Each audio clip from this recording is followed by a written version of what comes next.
मार्च 28 हमारे प्रतिदिन की रोटी मिनिस्ट्रीज की ओर से आप सभी को सलाम। आज के हमारे संदेश को लिखा है डेव ब्रेनन ने, जिसका शीर्षक है परमेश्वर की अब से सर्वदा तक मौजूदगी।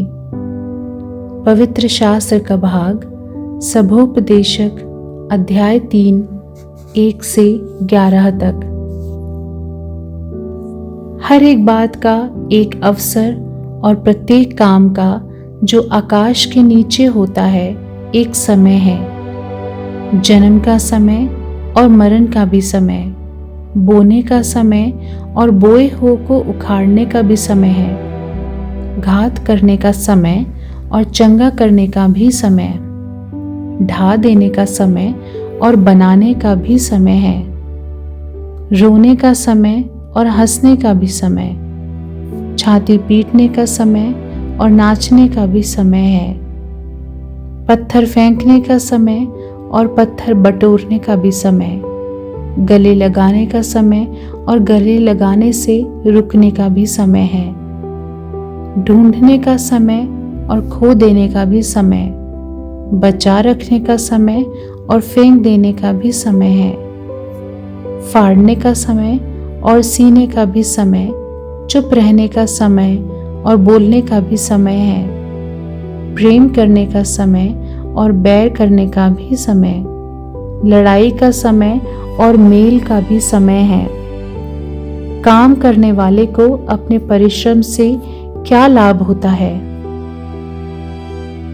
मैंने उस दुख भरे काम को देखा है जो परमेश्वर ने मनुष्यों के लिए ठहराया है कि वे उसमें लगे रहें। उसने सब कुछ ऐसा बनाया कि अपने अपने समय पर वे सुंदर होते हैं। फिर उसने मनुष्यों के मन में अनादि अनंत काल का ज्ञान उत्पन्न किया है। तो भी जो काम परमेश्वर ने किया है वो आदि से अंत तक मनुष्य समझ नहीं सकता। मुख्य वचन सभोपदेशक अध्याय 3 वचन 11। मनुष्यों के मन में अनादिकाल से उसका ज्ञान उत्पन्न किया गया है। मृणालिनी संघर्ष कर रही थी। उसके मित्र जो यीशु में विश्वास करते थे और वो उनके जीवन के संघर्षों को संभालने के तरीके का सम्मान करती थी। उसने उनसे थोड़ी ईर्ष्या भी हो रही थी, लेकिन मृणालिनी ने नहीं सोचा था कि वो उनकी तरह जीवन जी सकती है। उसने सोचा कि मसीह में विश्वास रखने का मतलब नियमों का पालन करना है।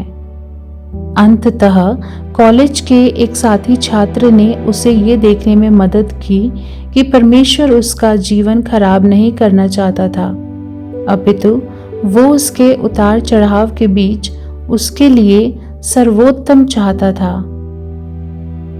एक बार जब उसे ये समझ में आ गया तो मृणालिनी यीशु पर अपने उद्धारकर्ता के रूप में भरोसा करने के लिए तैयार हो गई और उसने अपने प्रति परमेश्वर के प्रेम के बारे में शानदार सच्चाई को अपना लिया।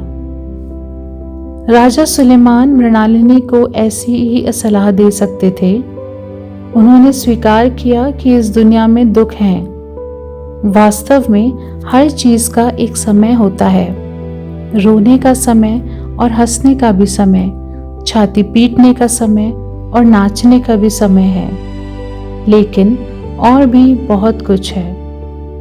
परमेश्वर ने मानव हृदय में अनादि अनंत काल का ज्ञान भी उत्पन्न किया है। अनंत काल का ज्ञान उसकी उपस्थिति में जीना है। जैसा कि यीशु ने कहा था, मृणालिनी ने पूरी तरह से जीवन प्राप्त किया जब उसने उस पर भरोसा किया, लेकिन उसे और भी बहुत कुछ हासिल हुआ विश्वास के माध्यम से। उसके हृदय में अनंत काल एक भविष्य का वादा बन गया जब जीवन के संघर्षों को भुला दिया जाएगा और परमेश्वर की गौरवशाली उपस्थिति एक शाश्वत विश्वासिकता होगी। आपने यीशु द्वारा प्रदान किए गए पूर्ण जीवन का अनुभव कैसे किया है? उसमें आपके जीवन के बारे में ऐसी कौन सी बातें हैं जिनके लिए आप आभारी हैं? प्रिय यीशु, सुलेमान सही था। जीवन में उतार चढ़ाव हैं। इस जीवन को मूल्यवान और प्रयास के लायक बनाने के लिए धन्यवाद और आने वाली अनंत खुशियों के लिए भी धन्यवाद। आमीन।